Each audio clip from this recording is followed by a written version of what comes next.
Celá Európska únia sa musí prenastaviť, naozaj sa musí postaviť na vlastné nohy a byť sebestačná, byť bezpečná, byť obranyschopná, byť konkurencieschopná. To žiaľ nejde bez toho, aby sme tie staré rámce, aj rámce financovania prenastavili na nové podmienky.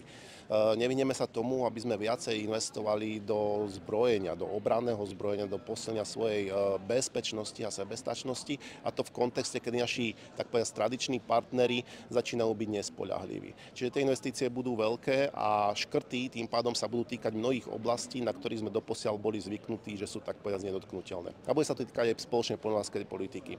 Tá je veľmi, by som povedal, štedro dotovaná už dlhé desaťročia v rámci celej Európskej únie a zvykla si na určitý štandard a komfort, povedzme priamych dotácií, kde odmeňujeme tak povedať vlastníctvo pôdy bez väčšej pridanej hodnoty.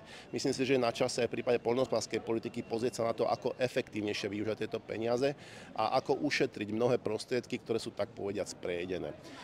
Viem, že sa to bude stretávať s nevôľou poľnohospodárov, môžeme očakávať protesty, ale skutočne je to niečo, čo treba spraviť na to, aby aj poľnohospodárstvo európske sa mohlo rozvíjať v bezpečných podmienkach stabilnej a prosperujúcej Európskej únie.